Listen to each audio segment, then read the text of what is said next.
Eu fiquei assustada, né, com esse dado. É um dado alarmante, né, chocante.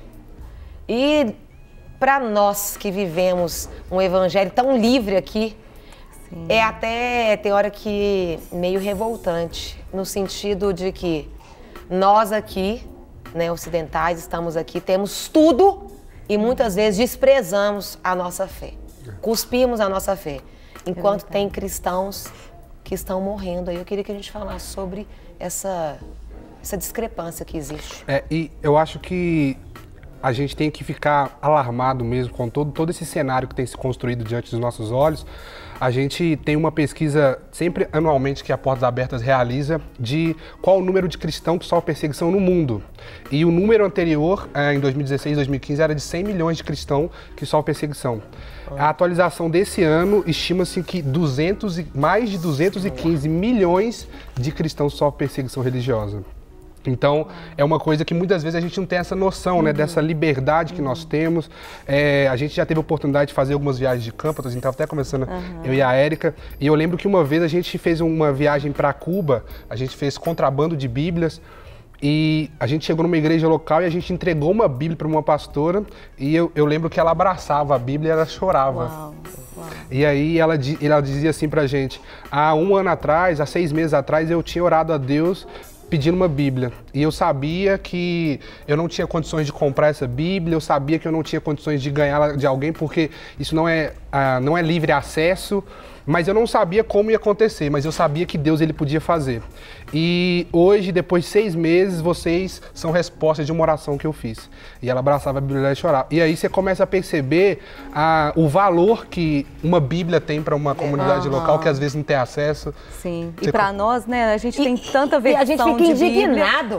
A gente como que a gente não desfruta disso tanto no dia a dia, gente? Verdade. De um culto, de uma igreja, por exemplo, você vê igrejas que se reúnem, comunidades locais, em lugares, em subsolos, igrejas locais que se reúnem escondidas, igrejas locais que muitas vezes, mulheres às vezes que são muçulmanas, que se convertem, mas não pode contar para o marido, às vezes ela vai para um culto escondida. Então a gente às vezes também, o prazer de estar em comunidade, o prazer de comungar de um mesmo Cristo, às vezes a gente não dá esse valor, esse devido valor para estar num lugar desse, e elas vivendo isso. Com aquela vontade de poder falar. E aqui a gente tem um tanto de crente 007 que não toma postura na vida e pode muito bem falar, de indignar, né? Conta um pouquinho como foi essa experiência sua na Índia. Conta como é essa questão da perseguição lá também pra gente, Eriquinha.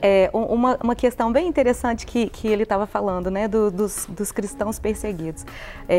Nós caminhávamos muito próximos de uma igreja lá e foi interessante que eu não sabia que acontecia dessa forma, mas cada batismo, porque o indiano, quando ele decide batizar, ele batiza e ele se torna cristão para sempre. E eles têm uma questão também que é trocar o nome. Então, normalmente, o nome, ele determina qual é a sua casta, qual é o seu nível social, qual é a sua religião.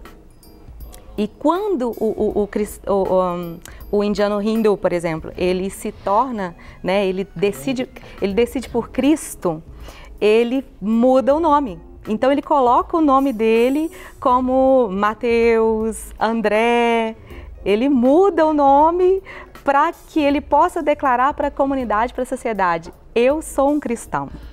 E é interessante que a partir de um determinado momento, eles começaram a sofrer muita perseguição, as igrejas cristãs indianas começaram a sofrer perseguição e os hindus pararam de trocar de nome quando se convertiam ao evangelho. Então eles pararam de declarar publicamente que eles se tornaram cristãos. Lógico que a comunidade ali no entorno, a família acaba sabendo que eles se converteram por causa dos costumes, porque ele para de fazer as pujas, ele para de fazer aqueles rituais hindus. Mas ele não assume diante do governo que ele é cristão. Por quê? Porque ele pode ser perseguido.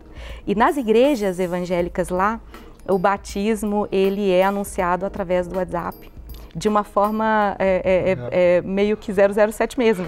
E o local é decidido na hora, de última hora. Para não correr o risco de ninguém pra polícia não ir, não dar para a polícia não ir. E acontece uma questão também, eles precisam, a pessoa que se decidiu por Cristo, ela precisa assinar um documento registrado em cartório. Eu escolho por minha própria vontade. Não fui em momento algum coagido a me converter, a me tornar cristão.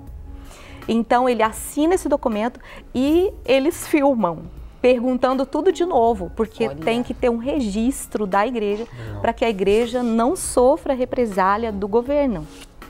Então é muito interessante isso, é muito triste de se ver, mas ao mesmo tempo de uma certa forma eu me tornei assim mais crente a partir daí. Por quê? Porque às vezes as pessoas vão, elas passam pelas águas, elas batizam. E continua o velho homem, continua aquela vida que assim, tinha, não muda nada. Não gosto mais do pastor, eu vou embora. Não gosto mais dessa igreja, eu vou embora. Eles não.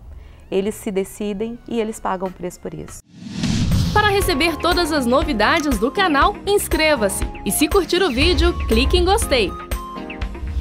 Aproveite para acompanhar a Rede Super nas redes sociais.